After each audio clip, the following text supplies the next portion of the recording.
Olá,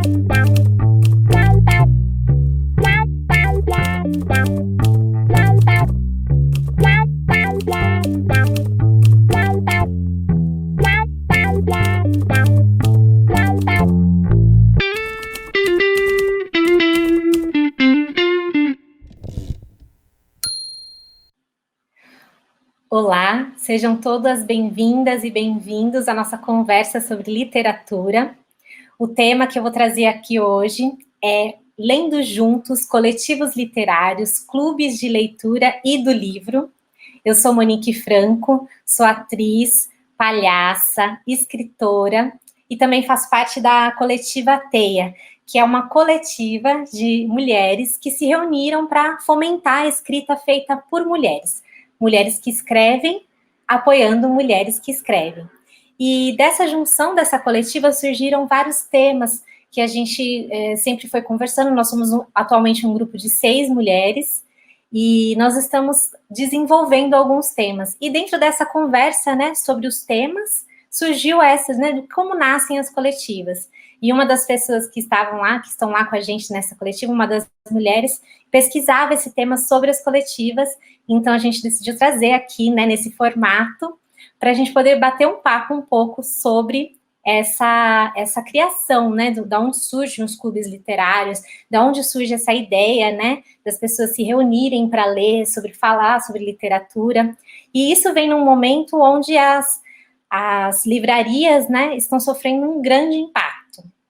Nós estamos falando aí de livrarias que estão fechando, não só por conta da pandemia, só para vocês terem uma noção, há 2 décadas, né, conforme a reportagem do site da Terra, de janeiro de 2019, já tinha o título As Livrarias Estão Desaparecendo do Brasil. Nós estamos falando de grandes livrarias, né, como Saraiva, a Cultura, e elas estão desaparecendo por falta de investimento, né, também. Eu acho que tem muito mais investimento nessas livrarias grandes e mega lojas que não tem mercado, né? Então, para cada livraria dessa, você tem pequenos números de leitores ainda comparado com os outros lugares do mundo, né? No Brasil a gente tem. Na pandemia até que surgiu, né, bastante leitores, né? O mercado aumentou, mas ainda o mercado muito em busca de e-books, de coisas digitais. Mas a pandemia também trouxe um pouco dessa ideia de clube de literatura, né? Das pessoas se reunirem nas telas para conversar. Mas eu acho que eu vou chamar aqui a Leslie, que ela pode falar muito melhor, muito mais aprofundado sobre esse tema. A Leslie Revelli é professora, ela é atriz, escritora, e ela é uma das mulheres dessa coletiva Teia, e que pode explicar melhor para vocês esse tema que ela vem pesquisando ao longo desse tempo. Não é, Leslie? Tudo bem? Olá, olá Monique, olá a todos. Prazer estar aqui, obrigado pelo convite da entrevista. Bom, é isso mesmo que a Monique comentou, né? A gente está nesse momento do mercado editorial em declínio por conta da questão das livrarias fechando, as livrarias presenciais e físicas, né? E a gente também não sabe o que vai acontecer nessa pandemia, pode ser que fechem muito mais. Porém, por outro lado, né, você tem aí um aumento de compras de livros digitais. Então, a gente não sabe se as pessoas estão lendo mais, mas que está tendo mais compra de livros digitais, está, e-books e tal, né, essa busca. E, de fato, esse tema, né, do projeto, né, Lendo Junto, coletivos literários, clube de leitura e clube do livro, foi por conta da minha participação na coletiva Teia. E aí a gente teve que fazer um seminário, cada uma tinha um tema para a gente trocar. E aí comigo ficou esse tema dos coletivos. Aí eu comecei a pesquisar desde o ano passado. E também combinou com a minha pesquisa de doutorado, porque eu também pesquiso sobre coletivos nas artes visuais. E aí acaba tendo também coletivos que unem arte com literatura, né? Arte com artistas com escritores. E o seminário que eu fiz foi sobre um coletivo em específico da Virginia Woolf, né? Chamado Grupo Bloomsbury. E aí foi bem legal, porque eu achei um quadro, eu até trouxe aqui umas imagens para a Monique colocar aqui para a gente. Tem um quadro super bacana, e se a Monique puder colocar já o primeiro, é um quadro pintado pela irmã da Virginia Woolf, que também participava desse coletivo, Monique, que é esse grupo Bloomsbury, de 1905, né, começo do século XX. E eu gosto desse quadro porque é bem a ideia do coletivo, né, as pessoas sentadas em roda, se olhando ali, né, bem a ideia também do nosso imaginário de um coletivo. A gente tem a própria Vanessa, né, no quadro, a pintora do quadro, e a Virginia está no quadrinho pintado acima. E é legal essa imagem, porque o que é o coletivo literário, né? É bem essa ideia de pessoas afins de discutir literatura, mas também tem a ideia de se apoiarem, né? Como escritores, como produtores. Esse grupo durou 40 anos, porque foi de 1905 até 45, bastante tempo. Então, por isso que tem bastante também literatura, artigos falando sobre eles. E é interessante, porque todos ali estão se vendo, né? Estão se encontrando, e a ideia era justamente discutir sobre algum livro. Então, eu fiz esse seminário na Coletiva Teia sobre esse coletivo, e daí eu comecei também a pesquisar outros. Mas é bom dizer que a minha pesquisa está no começo, né? Até a gente, no final, vai colocar aqui os contatos, quem quiser contribuir com mais coletivos, com mais nomes, a gente vai agradecer muito. E aí, o que é legal, né? Esse coletivo, quando eles se juntavam, eles tinham bem essa ideia de se fomentar. E foi criado numa universidade, na Universidade de Cambridge, né, na Inglaterra, e depois eles ficaram em Londres, se encontrando, às vezes de quinta, às vezes de sexta, para poder falar sobre literatura. Então, eles se encontravam também em Londres, né, durante esses 40 anos, em lugares diversos. A Vanessa, que pintou esse quadro, que era uma pintora, mas também participava do clube, desse coletivo, ela também tem outros quadros, se a Monique passar para a próxima imagem, tem outros quadros, sempre com essa temática aí do encontro entre pessoas para discutir um livro. Esse aqui eles até estão com um livro no chão, um livro na cadeira. Então, a Vanessa, como era uma pintora, né, ela expressava essas reuniões através da pintura, que é bem interessante. Bom, o nome, né, o grupo Bloomsbury, vem do local onde eles se encontravam, na sua maioria, onde eles moravam, na Inglaterra.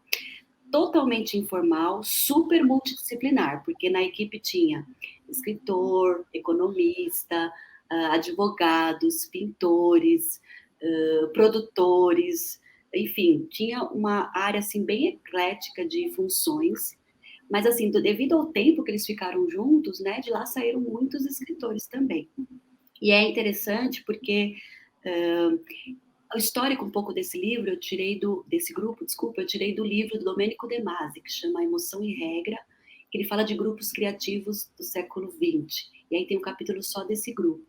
E lá ele tem uma imagem, que se a Monique passar para a próxima, a gente vai ver, que eu gosto bastante dessa imagem, porque é uma imagem que mostra esse círculo de contatos do coletivo, né? O coletivo ele tinha essa ideia de ser uma coisa muito livre, muito gostosa, eles sempre fomentavam essa ideia de um grande estado de excitação entre eles, para eles continuarem se encontrando. E eu gosto bastante dessa imagem do Domenico De Masi, do livro Emoção e Regra, porque mostra que no centro do círculo ali, as pessoas mais envolventes, né, que até vou ler aqui alguns nomes, a Virginia Woolf, a Vanessa Bell, né, as irmãs, uma mais escritora e a outra pintora, também Duncan Grant, Leonardo Woolf, foi marido da Virginia, Vanessa Bell, Clive Bell, David Garnett, Baron Keynes, Lydia Lopokova, Sr. Damon McCarry, Mary McCarry, Kate Bell. Esses são os mais envolventes. Eles falavam que tinha os menos envolventes, que já era um círculo um pouco maior. E tinha os marginais, que eram esses, o Foster, o Francis, que eram os à margem, né, que vinham de vez em quando no coletivo contribuir com alguma coisa. Isso é muito interessante, porque a ideia do coletivo é uma ideia que não é um grupo fechado, que as pessoas se dão as mãos e ficam ali, né, como se fosse um grupo intocável. Não, a ideia do coletivo é justamente a coisa móvel também de pessoas. Às vezes as pessoas vêm, ficam um pouco, vão embora, às vezes trocam de pessoas, que é importante para a reciclagem. Então, eu gosto dessa bola, desse círculo, porque mostra justamente essa ideia de um coletivo em movimento, né? Até porque também durou muito tempo e tinha que ter esse movimento para que as pessoas pudessem trocar informações. Esse formato de estudos, né, também, porque essas pessoas também, elas são provocadoras, né, Hoje, se a gente usa tanto essa palavra, né? Ah, vai fazer alguma coisa, um espetáculo, vou chamar um provocador, né? E eu fico pensando muito nessas estruturas, né, de marginais, até uma palavra que significa tanto, né, para tantas coisas, mas dentro desse contexto das coletivas e dos coletivos, que eram pessoas que vinham provocar para deixar a coisa também, né? Se você se fecha naquele grupo de pessoas, talvez a instigação ali, né, para poder trocar os assuntos, eles vão ficando muito ali naquele mesmo lugar, né? Esses provocadores, eu não sei se tem essa dimensão dessas pessoas serem esses provocadores que mantinham também essa energia do estudo, né? Exatamente, porque tem até uma parte do livro do Domênico que ele fala disso, ele fala que era alguém que vinha, né, como você falou, provocava, fazia uma provocação, mexia no grupo, né, porque como era um marginal, à margem, ele não estava naqueles debates de toda semana, né, ele estava fora, então era uma outra percepção que vinha e mexia com o grupo, né, mexia com o coletivo, e que era bom, né, também, porque também fazia com que eles pensassem em novos pontos de vista. Porque quando a gente pensa em coletivo, as pessoas têm uma ideia um pouco errada do que é um coletivo, no sentido, coletivo é um grupo fechado, ninguém entra, ninguém sai, né? Aquelas mesmas ideias que se repetem. E eu gosto de mostrar o Bloomsbury, porque eles mostram justamente não, né? O coletivo, eles tinham um pouco horror a essa palavra de grupo, porque eles não gostavam dessa ideia deles se fecharem entre eles. Então, por isso que eu gosto de mostrar essa imagem, porque mostra essa circulação. Claro que tinha sempre os que mantinham, né? Como eu falei, a Virgínia, a Vanessa, o Leonardo, eles mantinham o grupo aceso ali toda semana, mas eles também muito abertos, né? Pelo que a gente pode perceber, a interferências de fora e serem mexidos, que acho que essa é uma questão interessante de um coletivo. Além de se apoiarem, né? Além de tanto é que futuramente o Leonardo, né, o Wolf e a Virgínia criaram uma editora entre os dois. Oi. Então, assim, os coletivos, além das reuniões, eles também servem para se ajudar mesmo, né? Para um apoiar o outro. Ela, como mulher, pela época, tinha pouca possibilidade do mercado editorial também. Então, isso também ajudou o apoio mútuo ali entre eles. E quando você fala assim desse coletivo, né? Como que eram esses encontros, né? Você falou das irmãs, da Virgínia e da Vanessa. Tem alguma informação assim de como eles discutiam, de como eles falavam sobre isso, assim? Tem. Inclusive tem um livro, tem esse do Domênico que tem esse capítulo que tem em português, tem um livro que é só em inglês, que só fala sobre Bloomsbury, depois eu posso pegar aqui o autor. E esse livro, ele acaba comentando alguns trechos, por quê? Porque muitas das discussões acabavam saindo nos livros da Virgínia, acabavam saindo em notícias de jornal que algum outro escrevia, porque eles criaram uma grande rede, Monique, uma grande rede, assim, de contatos também. A ideia do coletivo também é um pouco essa, né? Eles tinham muito contatos depois com o grupo já consolidado, depois de um tempo, com editoras, com produtoras de jornal, né? Com revistas. Então, eles também, às vezes, lançavam um texto numa revista, porque eles começaram a ficar realmente conhecidos. Até eles eram vistos como pessoas muito livres, muito... e até um pouco snobs, né? O pessoal, às vezes, quando comentava, eles eram um pouco snobs, porque eles começaram a ganhar tanta poder, fama, no sentido de começaram a até consultá-lo. Mas como eram esses encontros, como você perguntou? Então, eram esse grupo que a gente viu aí na pintura, né? Na maioria das vezes, toda semana eles se encontravam, às vezes de quinta, às vezes de sexta, tá? No começo acho que era de quinta, depois foi para sexta, enfim. Eles também faziam viagens juntos, então no final de semana, nada muito longe, sabe? Um sítio, uma praia. Eles iam para um lugar que eles falavam que é meio que um retiro, né? Um lugar de sair um pouco da cidade, daquele lugar que estava acostumado, para ir um lugar livre. Eles também faziam essa junção entre a amizade, entre eles, que eram muito amigos, com a criação. Então, era uma maneira deles saírem e também estar em um lugar um pouco mais descontraído. E eles gostavam de bastante autores, né? Até coloquei aqui alguns, né?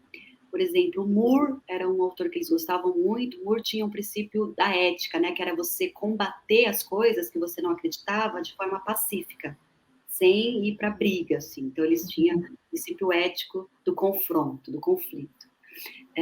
Tem o Tolstói, também outro autor, Dickens, Dostoiévski, todos autores que eles gostavam muito de discutir nas suas reuniões. Flaubert, Freud, amavam filosofia muito, né? E a pintura do Cézanne e da arte no geral, né? Não é à toa que a Vanessa Bell estava no grupo, que era uma pintora. Aí falando um pouco das personalidades, né? Vou me ater aqui às duas mulheres, as únicas mulheres do grupo. A Vanessa Bell era mais antissocial, né? Um pouco mais introspectiva, reclusa, e ela gostava de se expressar na pintura. E a Virgínia não, a Virgínia já era um pouco mais extrovertida no sentido de gostava de falar, de comunicar, da conversa, né, da linguagem em si, tanto da escrita quanto da conversa, mas também tinha um lado psicológico com algumas coisas que ela até transparece nos livros dela, né, um pouco de estado de depressão, ela tinha um lado um pouco mais não bipolar, mas ela tinha crises, um pouco de surtos, às vezes de tristeza. Ela perdeu a mãe muito nova, né, com 13 anos, depois o pai com 21 anos, então isso também gerou aí algumas camadas mentais que ela tinha um pouco de dificuldade de lidar. Então isso é interessante. E esse coletivo tem essa influência, Leslie, nessa... A Virginia Woolf é uma das, né, maiores escritoras, não sei se você sabe dizer, esse coletivo também ajuda ela a ser, né, essa grande escritora, não é? Sem Ou dúvida. não, assim, tem... Porque ela começa a receber muitos convites, Monique, assim, por exemplo, ela vai dar uma palestra depois em Cambridge como escritora, por conta do coletivo, porque esse coletivo, né, várias pessoas escrevendo e falando sobre esse coletivo, acaba divulgando as imagens. Então, inclusive, ela vai dar uma palestra na Universidade de Cambridge que virou um livro, né, O Teto Todo Seu, que fala justamente sobre o mercado para as mulheres escritoras. E os outros livros que ela consegue vender também, né, juntamente com esse lugar do coletivo, ainda mais ela mulher, que tinha mais dificuldades ainda de publicar, mais dificuldades de ser reconhecida como escritora, né? A Virginia, ela foi reconhecida em vida, mas ela foi muito mais depois, né? Depois que ela faleceu, que aí teve um boom mesmo de leitores sobre a Virginia, mas no momento que ela estava, ajudou ela a ter essa divulgação, né, do trabalho dela. E é interessante porque, assim, 40 anos de existência é muita coisa, né? É tipo um coletivo. Não tinha como eu não começar essa entrevista não falando deles, vou falar de outros, mas, assim, é um coletivo bastante presente e todos os outros, não só a Virgínia e a Vanessa, mas todos os outros também se lançaram, muito por conta do coletivo, né? Escrevendo, um para escrever para economia, outro filósofo, enfim, aí cada um na sua área. E aí tem vários livros, tem uma imagem aqui, Mo, se você seguir naquela sequência, da Virgínia, só para a gente ver aquilo que eu comentei. Aqui é uma parte do seminário que eu dei lá, né, para as meninas, sobre a Virgínia, falando um pouco dela. Mas o próximo é algumas capas dos livros da Virgínia. Tem vários livros dela, né, ela é super famosa, mas, por exemplo, esse Orlando é um romance que conta a história, dizem que é uma autobiografia, né, a história dela, a relação homossexual que ela tinha, a relação dela com o marido, bem profundo, bem interessante, até dividindo um pouco as suas angústias também. E esse do meio, O Teto Todo Seu, é aquele que eu comentei, que por conta de uma palestra, ela acabou fazendo esse livro falando do mercado editorial para mulheres. Que se mantém super atual, né? A gente Sim. discute tanto isso na coletiva Teia, né? Que ainda, né, quando a gente brinca, né, de fazer a pergunta de quantas mulheres autoras você tem na sua prateleira, é uma série de coisas que ainda se mantém super atual desse livro, né? De Um Teto Todo Seu, né? Exatamente. E por que a gente também fez a coletiva, né, no 2020? Porque a gente ainda tem esse problema de reconhecimento, de publicação. A maioria dos autores, dos convidados para palestras são homens ainda. Então, a gente precisa também ainda continuar com esse movimento para poder ter lugar, né, também, para poder publicar, para poder a gente conhecer outras autoras e aumentar a nossa prateleira, né, de autoras. O interessante dessa história também me lembrou do filme, né, das Horas, né, as obras da Virgínia, né, tem até um filme, né, que é da Virgínia com a história dela, né, e tem o filme das Horas, né, que foi inspirado. Mas esse grupo, ele foi no início do século XX, né, lá em Londres. E no Brasil, o que a gente tem de coletivo, assim, que também possa trazer, assim, de interessante? Tá, eu trouxe alguns aqui são mais atuais, mas antes de eu falar desses mais atuais, que eu acho que eu não vou dar conta de falar de todos pelo tempo, mas vou citar alguns, eu acho que não tem como a gente não falar de um grupo que não se intitulava Coletivo Literário, nem Clube de Leitura, nem Clube do Livro, mas que foi um grupo super importante para o entendimento de, né, ou pelo menos uma pílula aí de entendimento de Brasil, de arte brasileira, que é o grupo dos cinco. E aí tem uma imagem que eu também gosto de mostrar, que é um desenho. Eu adoro essa imagem, Monique, eu acho essa imagem incrível. Se eu olho ela, eu fico namorando ela.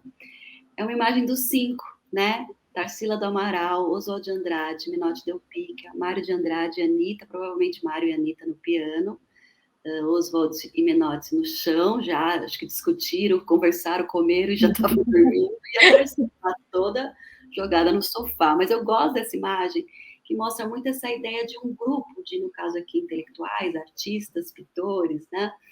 Juntos num momento descontraído, mas que provavelmente estavam ali, e a gente sabe que estavam discutindo, né, sobre literatura, sobre Brasil, sobre livros, e a gente percebe isso pelas cartas que eles trocavam. Eles também viajavam juntos, né, eles também tinham alguns retiros que eles faziam juntos, tanto é que tem uma carta do Mário de Andrade que fala de um desses retiros, que é muito legal. E eu gosto muito porque essa ideia de um coletivo que muitas vezes nasce da amizade mesmo, né? Nasce de um contato, de uma afinidade, e aquilo vai crescendo, né? De tal forma. Bom, a gente sabe que eles lideraram aí a Semana de Arte Moderna, várias coisas eles criaram em conjunto também, né? A gente, por exemplo, Oswald de Andrade, né? Um escritor, com a Tarsila do Amaral, a artista, fizeram um manifesto antropofágico, ele escrevendo, ela pintando, mas quando ele fala como ele criou, eles criaram num jantar, numa conversa super descontraída, onde um estava falando sobre comer a rã, e aí nesse comer a rã eles falaram, nossa, como é importante esse ato de comer o corpo, comer a cultura, e aí deu o manifesto antropofágico da cultura brasileira. Então, assim, eles não se intitulavam, tá? Coletivo literário, nada disso. Mas, assim, quando você olha e estuda sobre eles, era um coletivo, era um grupo dos cinco, né? Que tem vários estudos aí sobre ele, e que é uma junção de pessoas intelectuais que se reuniam, né, frequentemente para poder discutir sobre várias coisas. E é claro que eles tiveram muito mais do que publicações de livros, como a gente sabe, né? Fizeram eventos, fizeram exposições de arte, fizeram manifestos e tudo mais. Então, eu acho legal essa imagem, porque essa tradução do coletivo, né? De uma maneira descontraída. E você acha que aumentou o interesse, né? Eu fico vendo muito que está surgindo muitos dessas organizações, né? De clubes de leitura, até muito por conta da pandemia, né? Acho que é legal até dizer da experiência, né? Que também transpassou essa coletiva, que foi a leitura, né, do livro Mulheres que Correm com os Lobos, da Clarice Píncola, que foi em formato, que sempre quis se fazer, né, um grupo de mulheres sempre quis ler esse livro, é um livro que é gostoso ler em grupo, né, e isso foi possível por conta da pandemia, por conta desse formato online, né, que infelizmente a pandemia trouxe essa coisa que a gente começou a se organizar de forma diferente, né, e talvez um pouco mais possível, né, nos horários. A gente, né, achou esse formato, talvez muitas pessoas em muitas áreas achou esse formato virtual, né? E aí você acha que aumentou esse interesse por fazer clubes, esse formato de organizar para ler, né? Para ler juntos? Pela minha percepção, sim, porque eu estou vendo muito mais, né? Clube de leituras. Eu acho que também nesse momento que a gente está passando da pandemia, né? Isso chega mais, assim, no sentido de encontros online, virtuais, e você consegue participar também mais do que se fosse presencial, né? O deslocamento seria um problema, o horário. Mas também teve um movimento, até antes da pandemia e tal, muito forte por celebridades mesmo, assim, falando aí de um aspecto mais mundial, fazendo site, promovendo lista de livros, incentivando as pessoas a ler pelos meios online, né? Mas que também a pessoa que admirava esse artista começou a ler por conta desse artista. Então, eu trago aqui, por exemplo, a Oprah, né? A apresentadora Oprah, famosa. Ela, em 96, ela começou a indicar várias leituras no programa dela, e as pessoas começaram a ler, ela viu que teve um momento de leitura, aí ela fez um site, onde ela indica, até hoje, né, nas redes dela, no site, e lá no site dela tem a lista dos livros que ela indicou, a maioria são romances, e que ela percebeu também, até nas redes sociais, né, nos posts que ela faz, que começou a ter um movimento das discussões do livro que ela promovia. Então, por exemplo, naquela semana do programa dela, ela falava sobre um livro, e aí criava-se uma hashtag, né, e aí as pessoas compartilhavam a leitura pela hashtag, e eu acho isso muito bonito, né, interessante, porque é um movimento à leitura mais mundial. A atriz também, a Emma Watson, ela fez uma página no Insta chamada Or Share Shelf, que a tradução é, que eu acho ótimo esse nome, Nossa Estante Compartilhada. Nossa. E aí, o livro dela são livros escritos por mulheres, né? O foco dela, né? Indicar livros por mulheres. E ela fez também uma página nas redes sociais com esse nome, né? E ela meio que instituiu um clube, né? Um clube de leitura, porque toda vez que ela indicava, as pessoas iam atrás correndo para ler, comentavam também, curtiam, faziam post sobre o livro, colocavam foto que estavam lendo, discutiam. Elas que lançaram, talvez, lógico, a gente não tem um dado histórico comprovado, mas esses desafios literários, né? Hoje em dia surgiram tanto esses booktubers, né? Essa coisa é uma coisa tão atual, né? Você ter influenciadores, né? Influenciadores digitais com esse recorte, né, do livro e que tem atingido tanto a população assim, mais jovem, né? Eles falam, né? É muito interessante. E aí eles lançam sempre, né, desafios literários, né? Eles colocam lá uma série de livros para aquele ano, lança aquela hashtag Desafio Literário de 2021. E aí a ideia é que todo mundo acompanhe, leia os mesmos livros para discussão. Bem, tudo Nossa, nasce isso de é algum muito lugar, né? Isso é muito legal. E você falou uma coisa muito boa, né? Para jovens, né? Porque você pega essas atrizes e tal, esse pessoal, esses booktubers, você percebe uma linguagem bem assim, jovial, leve, gostosa, descontraída. Tem também os booktubers mais intelectuais, digamos assim, né? Para mais adultos. Mas eu acho interessante esse fomento para jovens também, porque é dali que também, né, gera aí uma economia. Porque quando um artista ou alguém, um booktuber, fala, vamos ler esse livro esse mês, todo mundo vai comprar, né? Todo mundo vai fomentar essa produção, vai agitar aí o mercado editorial para que isso continue existindo e vai fomentar o prazer de leitura, que eu acho que é o principal aí, né? O prazer de ler. E aí a gente discutir essa partilha que incentiva, né, o prazer de ler. A Emma Watson, ela inclusive fez uma intervenção que ficou muito famosa nos metrô de Londres, não sei se você viu, Mo, que ela espalhou livros de uma autora mulher, a Maya Angelou, e ela colocou no Instagram dela, gente, vai achar, essa ideia do desafio, vai achar o livro Eu Espalhei em Londres. As pessoas começaram, fãs loucas, a procurar o livro, mas nem todo mundo achou, mas um monte de gente foi comprar, porque mesmo que não achou o livro, já foi um incentivo para que as pessoas lessem, né, o livro dela. E também tem o David Bowie, para quem não sabe, era um grande leitor, né? Um cara que lia muito, e o filho dele também fez, o Duncan Jones, um desafio no Twitter para todos lerem os 100 livros do pai. Né? E aí foi muito legal, que também foi outro movimento, teve hashtag, as pessoas começaram a combinar, esse mês vamos ler um, o seguinte vamos ler o dois, e aí, muito legal. É outro formato de clube literário, né? Se você for parar para pensar, os clubes literários nasceram, a gente está falando, né, do século, onde Virginia Woolf se reunia ali sentada, né, não tinha internet. E hoje em dia, qual seria talvez uma previsão assim de um novo formato de futuro, né? Talvez sejam esses formatos. Pela hashtag, né? Pelas hashtags, né? A gente se organiza.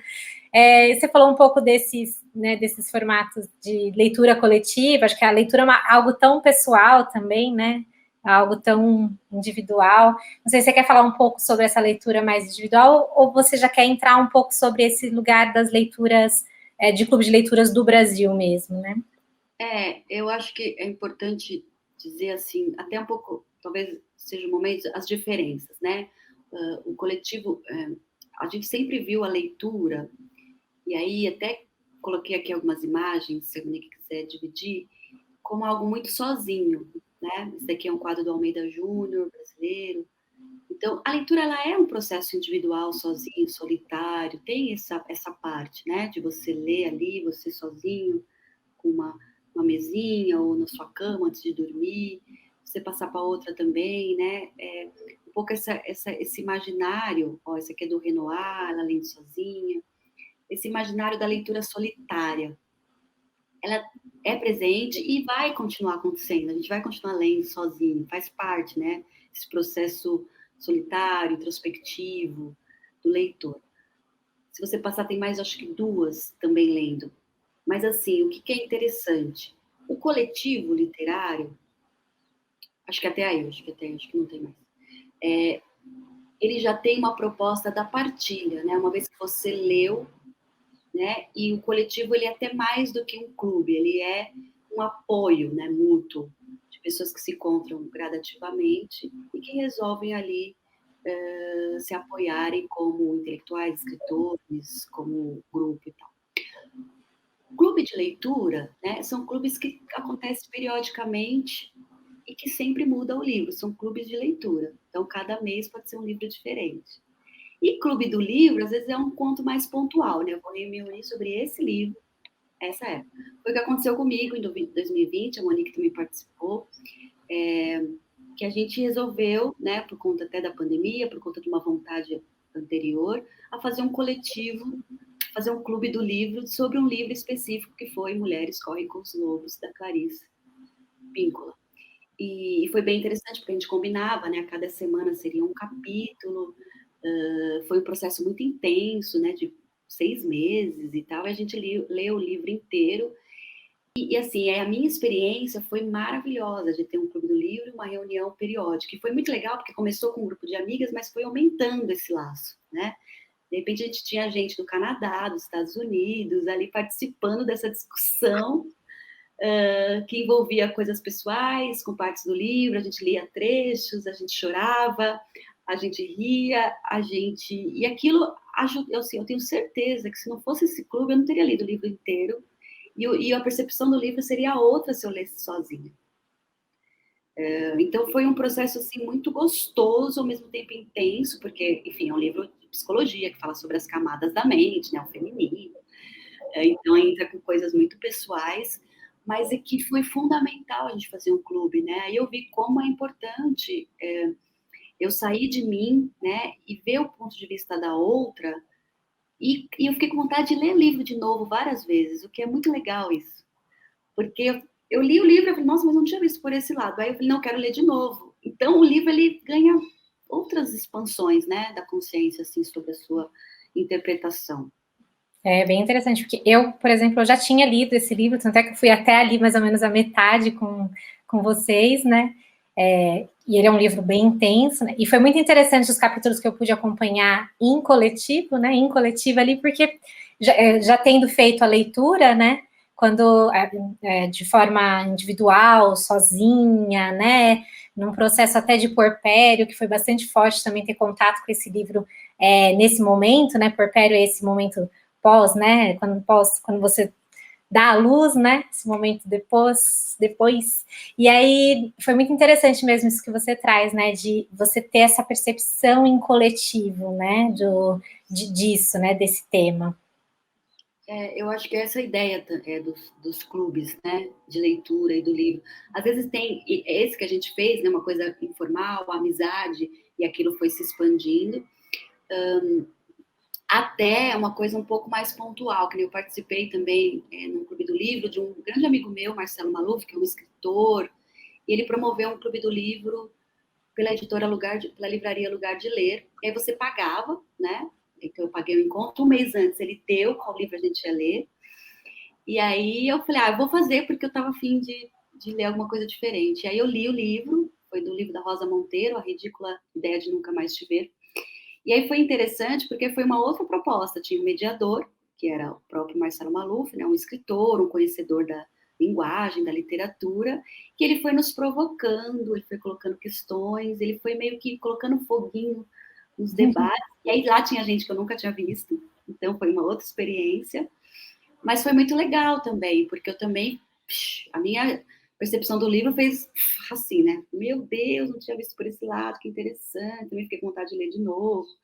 Mas, enfim, então esses clubes podem ter diferentes formatos, né? Pode ser uma coisa mais livre, mais da amizade mesmo, pode ter uma mediação. Às vezes também tem gente que separa, cada um apresenta um capítulo, uma parte do livro, lê, né? Enfim, aí é variado.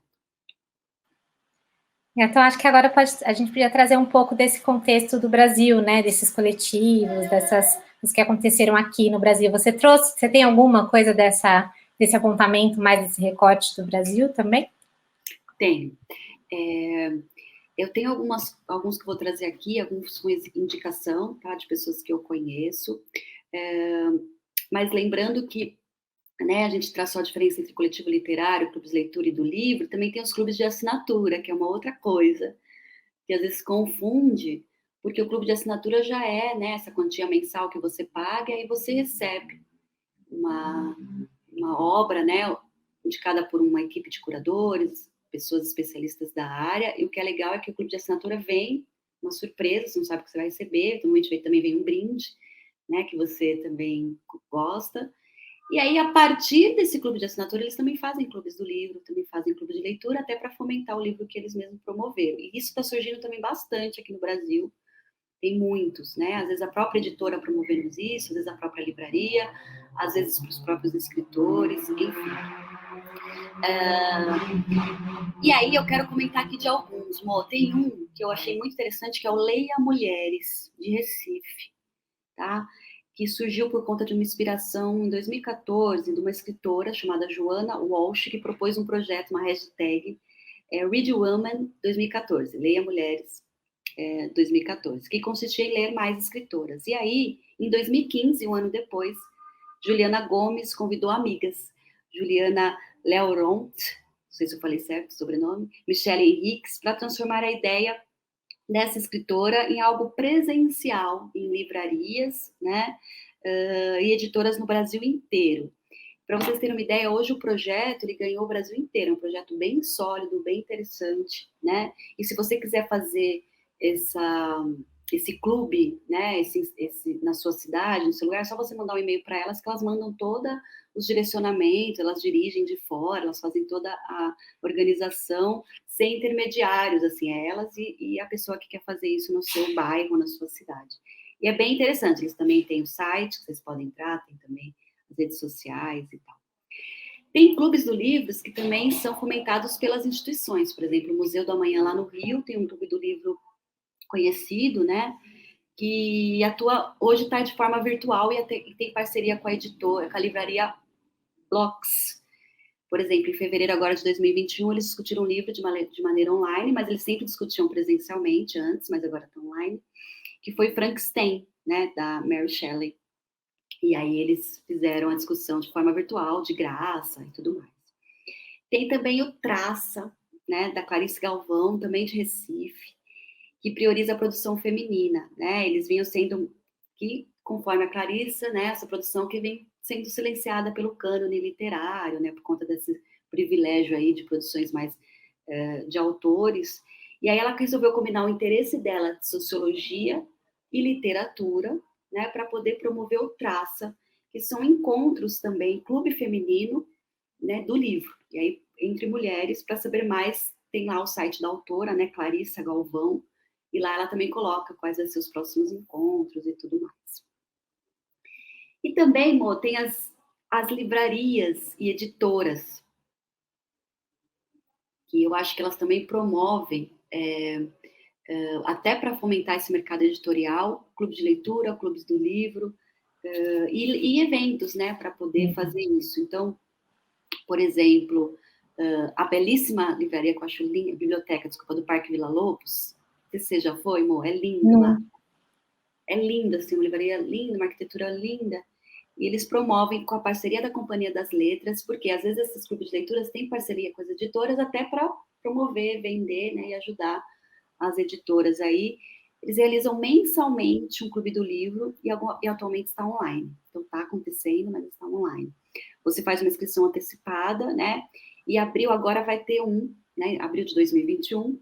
Não sei quando essa entrevista vai no ar, mas em abril de 2021 vai ter uma discussão do livro A Tristeza Extraordinária do Leopardo das Neves, do Joca Renders Terron. O que é legal, né? Como é uma biblioteca, eles também emprestam esse livro. Então, você que não pode comprar, né, gratuitamente, com a Companhia das Letras, eles compram, e aí eles emprestam para quem não pode comprar, e aí tem a discussão também do Clube do Livro. Então, isso é bem legal. A Blocks também, a livraria Blocks, que fica no Shopping Frei Caneca, também tem o Clube do Livro, só que é especializado em ficção científica, né? E sempre na primeira segunda do mês. E aí eles também fazem essa discussão. Enfim, tem várias, né? Que foi os primeiras que eu levantei. Mas, assim, para a gente ver que também tem essa parceria entre as instituições, as editoras, né? E as livrarias. E de como isso é importante, né? A gente começa a entrevista falando sobre o fechamento, né? Desses lugares, a gente não tem incentivo, né, a isso aqui, né, não tem incentivo a livrarias, a leitura no Brasil, né, então, muitas vezes você fala, tem parceria com a editora, tem parceria com a editora, mas também dada a importância, né, do não fechamento, né, fazer um livro, claro, é muito caro, né, você como autor publicar um livro, muitas vezes por uma editora é caro, você tem um formato independente, acho que tem vários formatos aí que você consegue fazer a distribuição desse livro, mas eu acredito que nenhum formato é simples, ou ele é fácil, né, de se viver de literatura e de livros no país, né, também, que não tem muito estímulo fiscal, inclusive, né, a gente sabe das notícias que a gente já leu aí, né, no jornal nos últimos tempos, que não é fácil, né, conseguir incentivo para se ter uma editora, ou até mesmo para se publicar, né, um livro, né. Exatamente. E aí essas parcerias ajudam, né, nesse fomento. Às vezes tem um livro que está parado, ou é um livro novo, um livro que há muito tempo não se vende. E aí quando você faz um clube do livro, você volta, né, o olhar, a vender, a fomentar esse lugar desse livro, a olhar para ele, porque quando uma biblioteca também tem esse acesso, a Mário de Andrade também tem um clube do livro, mas eu dei uma olhada agora, estava um pouco parado, é por isso que eu resolvi não comentar muito, mas elas também emprestam livros, também fomentam o clube do livro, enfim, aquela que fica lá em Agabaú, né, aquela enorme. E aí, isso que você falou, fomenta, né, e ajuda as publicações continuarem existindo, né, e novas publicações, e também as publicações antigas, que às vezes a gente para de ler, mas às vezes é importante ler de novo, né, para poder fomentar o mercado editorial mesmo.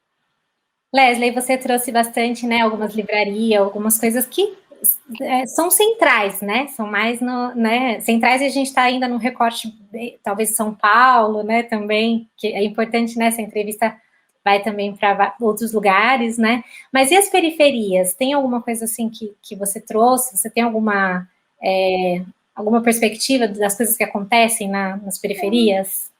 Sim, e eu acho bem importante essa pergunta, porque quando a gente fala de periferia, eles estão à margem, né?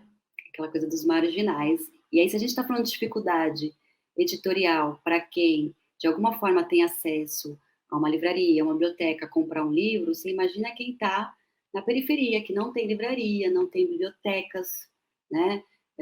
Interessantes, grandes, de acesso. Mas você olha e você percebe que existem movimentos, né? Que também não se intitula coletivo literário, clube do livro, de livro, às vezes se intitula saraus.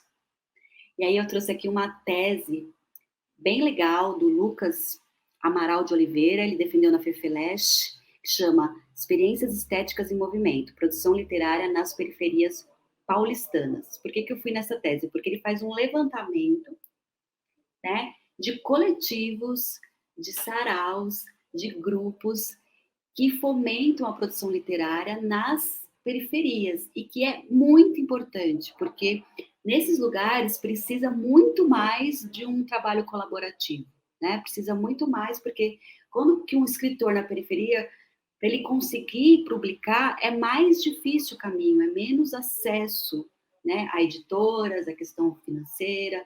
Então, é importante que ele se junte a mais pessoas para ele poder divulgar o seu trabalho, para ele poder falar que ele é um escritor, ele recitar em eventos o que ele está produzindo, ele dividir com o outro, ter as discussões. E aqui no Brasil é bem interessante porque a gente faz isso, né, quando a gente pensa nos saraus, como festa, né? Porque o sarau ele é uma festa, né? Mais do que tudo. E nesses saraus você tem feirinha de livro, você tem né? Você tem o pessoal recitando, você tem conversa, você tem encontro pelo prazer da festa. Então, aí isso é interessante porque combina com a cultura brasileira e o Lucas ele vai falando sobre também essa rede de contatos que vai se criando. Então, é um coletivão também, porque de muitos coletivos eles se cruzam e criam uma rede muito grande. E ele faz esse mapeamento. Eu vou citar alguns, porque ele cita muitos. Depois até a Monique no final vai mostrar uma imagem, essa quantidade. Eu coloquei aqui o nome, depois vocês podem procurar. Tem ela para você baixar de graça no site da USP, né, a tese e tal, e lá tem a lista de todos. Esse daí que a Monique colocou é o coletivo Filhos de Ururai, formado pelo Adrio Cândido, Rafael Carnevale, Lucas Afonso, e eles estendem a poesia porque eles recitam a produção deles, né, nos vagões da CPTM. E aí é um coletivo, né, mas que sai da sua salinha de casa, que sai das telas, no caso também, e que se expande, né, transborda, porque ele vai no metrô. Talvez não tenha discussão literária ali no trem, né, no caso aqui é o trem, mas com certeza, ao recitar, a pessoa que está ali ouvindo, ela reflete, né? Ela olha para a literatura, ela pensa nessa produção literária produzida na periferia. Então, é como se você também rasgasse os formatos e criasse, né, novas possibilidades de eu pensar a literatura. Tem o outro também, da outra imagem, que é o Cooperifa, esse é super famoso, né? Muita gente cita ele, criado pelo poeta Sérgio Vaz e pelo Marco Pezão. Aqui tem uma imagem, né, desse sarau, né? Muita gente na mesa, em torno, convidados, escritores, artistas. O Cooperifa, para vocês terem uma ideia, ele realizou o primeiro evento dele em 2000, né? E hoje ele tem 28 mil seguidores no Facebook e ele já entrou como um evento da cidade, um evento turístico, um evento literário da cidade. E na região ali do Taboão da Serra, né? Começou com pessoas, escritores, artistas do Taboão e agora também se estende a muitos outros. E aí eu vou ler aqui um trechinho, né, do manifesto que eles fazem no próprio site, que eu acho bem bonito e bem interessante. São assim: povo lindo, povo inteligente, o sarau da Cooperifa, enfim, atinge sua maioridade poética, com o mesmo entusiasmo dos e das adolescentes que descobrem o livro pela primeira vez. Só que a literatura chegou para nós através da oralidade, da palavra simples, que brota das vozes de homens e mulheres que adoram um Deus chamado trabalho e que não se cansam da busca da felicidade, do pão da literatura que alimenta a alma. Gente que faz da periferia e da poesia um lugar melhor para viver. E são tantas as pessoas e parcerias que construíram e ajudam a construir essa história de amor, que seria preciso escrever muitos livros para agradecer essa gente que ajuda a sustentar este sonho. Seriam necessários mais anos de saraus, poesias no ar, ajoelhaço, Natal com livros, chuva de livros, cinema na laje, várzea poética, canja poética, sarau nas escolas, mostras culturais e etc. Todos os eventos que eles fazem, para externar nossa gratidão. Se a palavra liberta, então somos livres. É tudo nosso. O Cooperifa, o Cooperifa. Então é bem legal esse manifesto, né? Aí já entrou o outro sarau que eu vou falar depois, que é o sarau do Binho. Mas antes de entrar no sarau do Binho, é bem legal esse manifesto do site, porque o site, ele dá voz, né? Dá voz não, dá uma espécie de protesto, né? Ao que eles fazem ali pela palavra, pela literatura. E aí, dali, Cooperifa tem muitas feiras do livro, então conseguiu se vender também as produções feitas pelos escritores na periferia, o que é muito importante. E atualmente, né, desde março de 2021, né, desde o começo do ano, a Cooperifa conta com vários patrocinadores, então ganhou bastante dimensão. Então, o SESC, o Itaú Cultural, Fábrica de Cultura e várias leis de incentivo da cultura. Então, o Cooperifa, mais do que um coletivo, né, um clube de leitura, o Clube do Livro é um movimento cultural, né? Transbordou, se expandiu e está muito maior. E aí tem o Sarau do Binho, que agora sim é a imagem, que também é outro bem famoso, né? O Sarau do Binho foi fundado logo depois da Cooperifa, 2004, por Robinson de Oliveira Padial, o Binho, por isso o nome do sarau, e pela Suzy de Aguiar Soares. Também reúne poetas, músicos, artistas, e no geral são encontros que também já entrou para o calendário turístico da cidade de São Paulo. Tem uma tese da PUC, da Priscila, que fala só sobre o Sarau do Binho, que eu recomendo, né? Chama Espaço de Existência e Identidade, Poesia e Emancipação em um Sarau Periférico, que ela defendeu em 2017. E aqui eu trouxe um trechinho do resumo que comenta sobre o Sarau do Binho. Ele fala assim: Sarau é um local de compartilhamento e produção artística com projetos que espalham a arte pela cidade de São Paulo. Nossa tese é de que o Sarau do Binho é um espaço de sociabilidade onde a arte dionisíaca é a possibilitadora de novos modos de existir, proporcionando assim metamorfoses e novas personagens, individuais e coletivas, que passam a integrar novas identidades. É um espaço de utopia verossímil. Nossas análises apontam políticas de identidade, identidade política e a construção e valorização dessas personagens coletivas. Deste modo, este trabalho tece reflexões e considerações sobre um determinado sarau periférico, que vem possibilitando novos modos de existência e fragmentos de emancipação por meio de uma arte que não dispensa seus elementos dionisíacos, tal qual a experiência, o confronto de paixões contrárias e a festividade. Então, eu acho que esse trecho, né, que resume aí o trabalho dela e o Sarau do Binho, mostra isso que eu falei, né, que já é a nossa cultura, né, amor? Diferente lá da Virginia Woolf, sentadinhos, discutindo, aqui já estou falando do Brasil, né, como ele também se mostra produzindo literatura, discutindo, conversando, e também nesse lugar de prazer, da festividade, que faz parte da nossa cultura. Eu acabei adiantando um slide, queria que você falasse um pouco sobre ele, né? A gente já está encaminhando para o final, né? Estamos nos minutos finais, mas acho que é uma imagem forte, é uma imagem interessante, né? De como acontece, né, Leslie?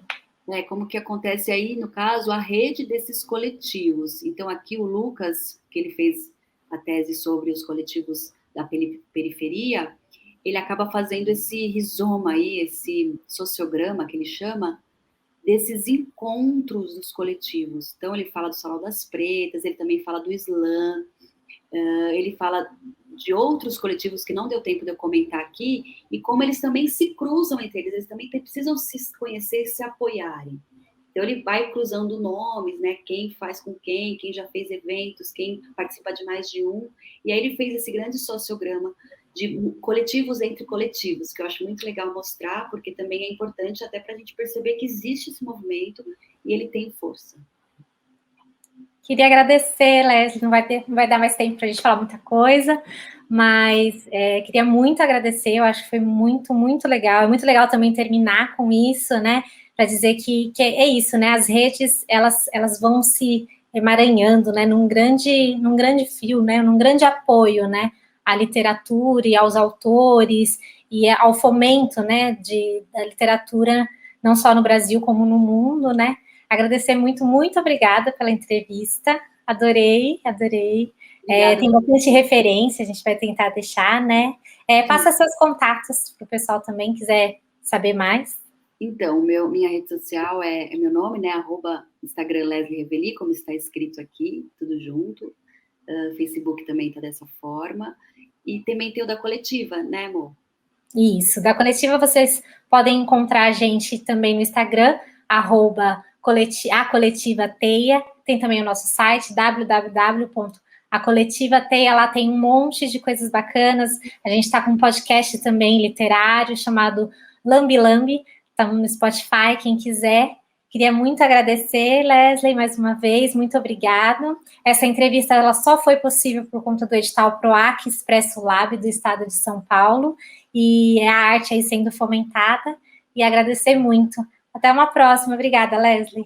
Obrigada, gente. Um beijo.